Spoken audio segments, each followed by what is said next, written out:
പ്രതിപക്ഷത്തിരുന്ന് പരാജയപ്പെട്ട ഒരു കൂട്ടരാണ് നിങ്ങൾ വയനാട് 100 വീട് വെച്ച് കൊടുക്കുമെന്ന് പറഞ്ഞു. 300 ഇന്ന് വരെ ഞാനിത് എനിക്കത് ചോദിക്കാൻ അല്ലല്ല, എന്റെ പോയിന്റ് ഇത്ര ഉണ്ട് സാർ.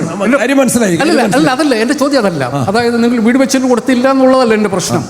കോൺഗ്രസ് ഒരു 100 വീട് വെച്ച് കൊടുക്കുക എന്ന് പറഞ്ഞാൽ 50 കോടി രൂപ മാക്സിമം, അതിൽ കൂടുതൽ പൈസയുടെ ആവശ്യമില്ല. കോൺഗ്രസിന് 50 കോടി രൂപ ഭരിക്കുക എന്ന് പറഞ്ഞ ഒരു ബുദ്ധിമുട്ടുള്ള കാര്യമല്ല.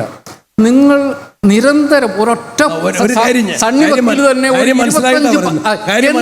എന്തുകൊണ്ട് നിങ്ങൾക്ക് അതൊരു മനുഷ്യർ സാറിപ്പോ പറഞ്ഞല്ലോ വാഗ്ദാനം എന്ന് പറഞ്ഞാൽ എങ്ങനെ വിശ്വസിക്കും മനുഷ്യർ? ഞങ്ങൾക്ക് സ്ഥലം അലോട്ട് ചെയ്യാൻ പൈസ കൊടുത്ത് അലോട്ട് ചെയ്യാൻ ചോദിച്ചു, ഗവൺമെന്റ് തയ്യാറായില്ല.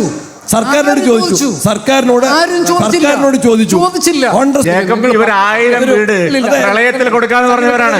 നിങ്ങൾ എന്തിനാണ് ഈ ചോദ്യം കോൺഗ്രസിനോട് ചോദിക്കുന്നത്?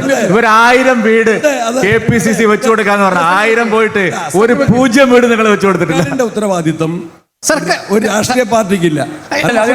എനിക്ക് ഈ കാര്യത്തിൽ ഒരു ഉത്തരം ആവശ്യമുണ്ട്. കാരണം ഇത് സണ്ണി വക്കീൽ പറഞ്ഞത് പ്രതിപക്ഷത്ത് നിന്ന് ഞങ്ങൾ കേരളത്തിലെ ജനങ്ങൾക്ക് വാഗ്ദാനം കൊടുക്കുക എന്നുള്ളതാണ്. കോൺഗ്രസ് നേതാക്കന്മാർ അവരുടെ വായിൽ വരുന്ന വർത്തമാനം പറയുന്നതാണ് ഞാൻ കണ്ടിട്ടുള്ളത്.